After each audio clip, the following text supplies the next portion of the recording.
कहानी है स्टैनिस्लाव पेट्रोव की, एक ऐसा गुमनाम हीरो जिसने दुनिया को एक बहुत बड़ी बर्बादी से बचा लिया। एक ऐसा इंसान जिसकी वजह से एक न्यूक्लियर वॉर होते होते रह गई। ये बात है 1983 की, जब अमेरिका और सोवियत यूनियन में जबरदस्त न्यूक्लियर टेंशन चल रही थी। ऐसे में 26 सितंबर 1983 की एक रात सोवियत एयरफोर्स का एक लेफ्टिनेंट कर्नल स्टैनिस्लाव पेट्रोव अपने बंकर में रूटीन की ड्यूटी पर था। स्टैनिस्लाव की जॉब ये थी कि वो सोवियत यूनियन को किसी भी न्यूक्लियर अटैक से सेफ रखने के लिए सैटेलाइट सिस्टम पर नजर रखे। सब कुछ नॉर्मल चल रहा था कि अचानक स्टैनिस्लाव की स्क्रीन पे अलार्म बजने लगा। रेडार पर अचानक वार्निंग आना शुरू हो गई कि अमेरिका से 5 ballistic nuclear missiles Soviet union की तरफ आ रहे हैं। स्टैनिस्लाव का दिल बैठ गया। मिसाइल्स को सोवियत यूनियन तक पहुंचने में सिर्फ 20 मिनट्स लगने थे। स्टैनिस्लाव के पास सिर्फ 20 मिनट्स थे। उसके पास एक ही चॉइस थी कि वो फोन उठाए और कंट्रोल टावर को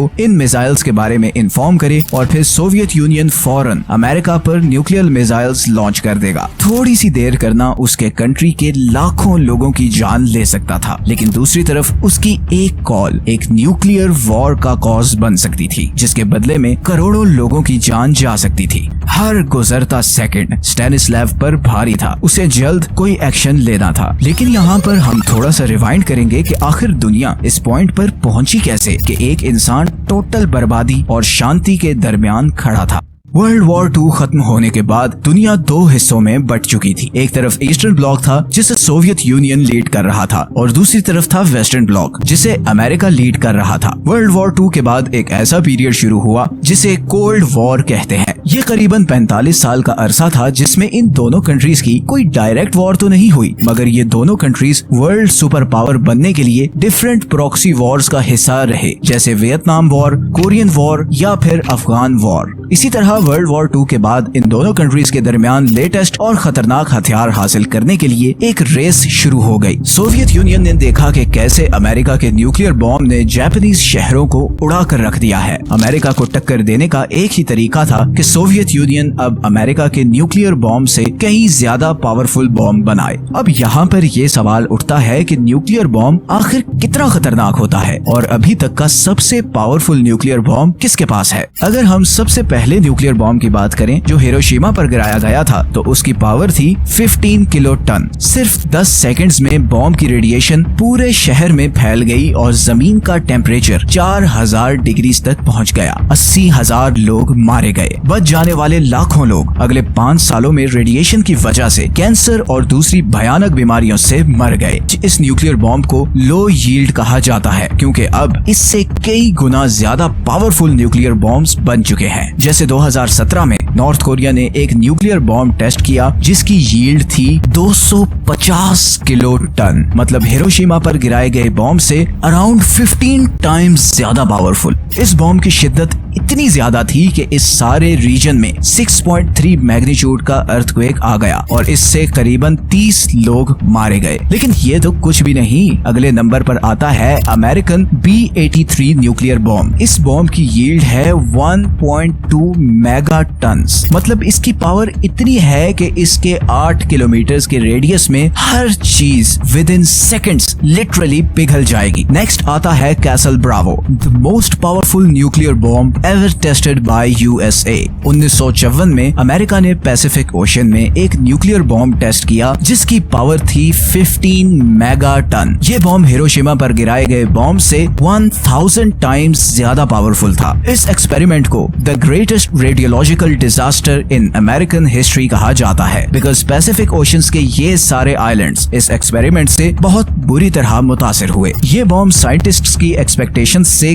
कई ज्यादा पावरफुल था। आज भी इन आइलैंड्स में इस न्यूक्लियर एक्सपेरिमेंट की रेडिएशंस हैं, जिसकी वजह से यहाँ के लोकल्स डिफरेंट बीमारियों का शिकार रहते हैं। और इसी के जवाब में फिर 1961 में सोवियत यूनियन ने बनाया जार बॉम्बा, ह्यूमन हिस्ट्री का सबसे पावरफुल और खतरनाक न्यूक्लियर बॉम्ब। ये एक हाइड्रोजन बॉम्ब था जिसकी पावर थी 50 मेगा टन। 50 मेगा टन का मतलब है कि वर्ल्ड वॉर 2 में जितने भी एक्सप्लोसिव्स यूज हुए उन्हें 10 से मल्टीप्लाई करें तो ये सारी पावर सिर्फ एक बॉम्ब में थी। ये हिरोशिमा पर गिराए गए बॉम्ब से 4000 टाइम्स ज्यादा पावरफुल था। ये टेस्ट आर्कटिक ओशन के एक छोटे से आइलैंड पर किया गया था, मगर इसकी पावर इतनी ज्यादा थी कि 600 मील दूर भी इसके शॉक्स एक्सपीरियंस किए गए। इस बॉम्ब के फटने से 64 किलोमीटर ऊंचा मशरूम क्लाउड बन गया। 100 किलोमीटर के रेडियस में हर चीज बिल्कुल फ्लैट हो गई। इसका एक्सप्लोजन इतना पावरफुल था कि इसे ड्रॉप करने वाला जहाज भी रेडिएशन की वजह से गिरते गिरते बचा। हालांकि बॉम्ब फटने के वक्त ये जहाज बॉम्ब वाली जगह से ऑलमोस्ट 30 मील दूर था। इसी एक्सपेरिमेंट के बाद अमेरिका और सोवियत यूनियन ने 1963 में limited test ban treaty sign की, जिसमें ये एग्री किया गया कि अब किसी भी ओपन एटमॉस्फेयर जैसे कि आइलैंड, जंगल या समंदर में न्यूक्लियर टेस्टिंग नहीं की जाएगी। तो 1960s, 70s और 80s में ये हालात चल रहे थे कि दुनिया पर एक न्यूक्लियर वॉर का खतरा मंडरा रहा था, क्योंकि ईस्ट और वेस्ट के बीच टेंशन बहुत हाई थी। ऐसे में सितंबर 1983 में सोवियत यूनियन ने कोरिया का एक पैसेंजर प्लेन गिरा दिया, जिसमें करीबन 270 पैसेंजर्स मारे गए। इन मरने वालों में 40 अमेरिकन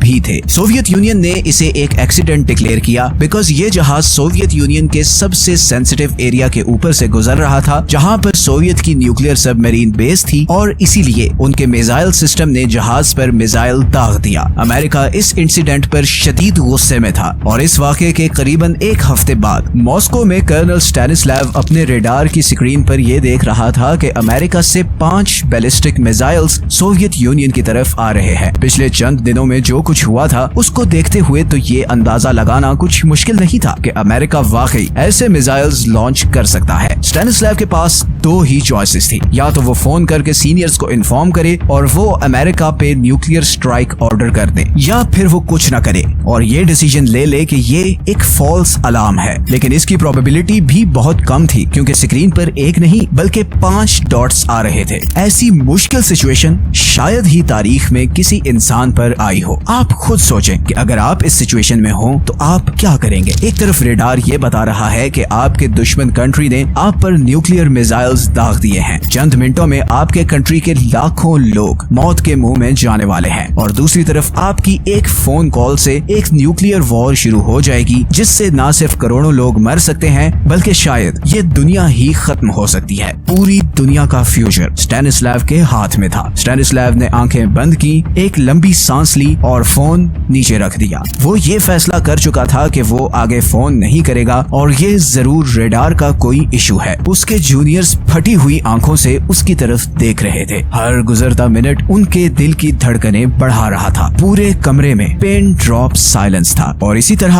अगले 20 मिनट गुजर गए और कुछ भी नहीं हुआ। स्टैनिस्लाव का अंदाजा बिल्कुल ठीक था। रेडार ने बहुत बड़ी गलती की थी, लेकिन ये गलती हुई क्यों थी? असल में जो सैटेलाइट सोवियत यूनियन की निगरानी कर रही थी, उनके कोड में एक इशू था। इशू ये था कि बादलों के ऊपर पड़ती सूरज की किरणों को उसने गलती से मिसाइल डिटेक्ट कर लिया। ये कोड एरर इसलिए हुआ था कि सोवियत यूनियन ने बहुत जल्दी में ये सैटेलाइट सिस्टम बनवाया था, क्योंकि अमेरिका उनसे 5 साल पहले ये सैटेलाइट मॉनिटरिंग सिस्टम लॉन्च कर चुका था। ये छोटी सी गलती वर्ल्ड वॉर 3 शुरू करवा सकती थी, जो इवेंचुअली हमारी दुनिया के खात्मे का सबब बन सकती थी। अगर स्टैनिस्लाव कंट्रोल टावर फोन कर देता और सोवियत यूनियन अमेरिका पे न्यूक्लियर स्ट्राइक करता, तो एक ऐसी वॉर शुरू होनी थी जिसकी लपेट में पूरी दुनिया ने आ जाना था। 1999 में अमेरिकन ऑफिस ऑफ टेक्नोलॉजी ने एक स्टडी पब्लिश की, जिसमें ये लिखा था कि अगर उस दिन स्टैनिस्लाव अपने सीनियर्स को इन्फॉर्म कर देता और सोवियत यूनियन अमेरिका पे न्यूक्लियर स्ट्राइक करता, तो अमेरिका की 35 to 77% पॉपुलेशन खत्म हो सकती थी, और अमेरिका के जवाबी अटैक में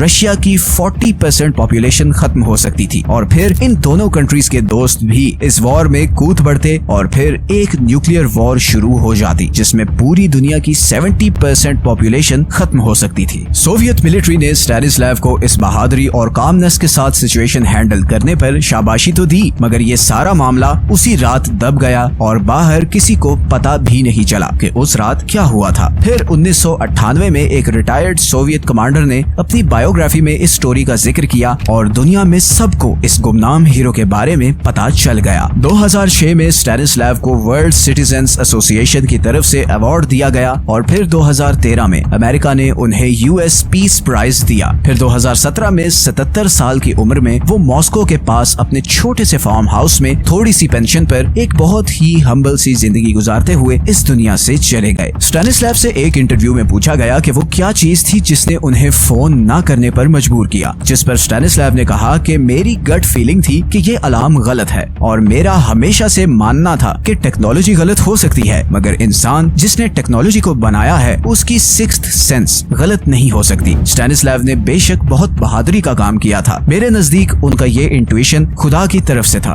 अगर उस दिन वो ये ना करते तो आज हमारी दुनिया का नक्शा बिल्कुल डिफरेंट होता। लेकिन इस सब में सोचने की बात यह है कि हम इंसानों ने कैसी कैसी भयानक चीजें बना डाली हैं। मतलब मेरी समझ से बाहर है कि ऐसे हथियारों का करना क्या है जिसमें पूरी दुनिया और इवन आपके अपने कंट्री का फ्यूचर खतरे में हो। मतलब एक सीधी सी बात है कि अगर खुदा न ख्वास्ता पाकिस्तान और इंडिया में न्यूक्लियर वॉर हो तो आपको क्या लगता है कि इन दोनों में से कोई भी बचेगा? पाकिस्तान और इंडिया आपस में जुड़े हुए हैं। किसी भी एक कंट्री में बॉम्ब फटेगा तो इफेक्ट दूसरे पर भी पड़ेगा और एंड में जीतेगा कोई नहीं, सब खत्म हो जाएंगे। ये हो ही नहीं सकता कि आप लाहौर में न्यूक्लियर बॉम्ब गिराएं और अमृतसर तक उसकी रेडिएशन ना पहुंचे। ये एटम बॉम्ब मेरे नजदीक सिर्फ एक स्टूपिड सी जिद है। ये कोई डिटरेंस नहीं है, ये सिर्फ मौत का परवाना है। हमारे लोगों को अंदाजा नहीं है कि न्यूक्लियर बॉम्ब करता क्या है। इधर दोनों कंट्रीज के लोग पॉलिटिशियंस के पीछे लगकर बड़े जोश से न्यूक्लियर बॉम्ब मारने की बातें करते हैं और उन्हें जरा भी अंदाजा नहीं कि सिर्फ एक न्यूक्लियर बॉम्ब भी चल गया तो उसके इन दोनों कंट्रीज पर क्या असरात होंगे। पाकिस्तान के पास करीबन 165 और इंडिया के पास अराउंड 160 न्यूक्लियर वॉर हेड्स हैं। कुछ भी नहीं बचेगा अगर इन दोनों कंट्रीज में न्यूक्लियर वॉर हो गई। जो लोग जिंदा बचेंगे उनकी जिंदगी मुर्दों से बदतर होगी।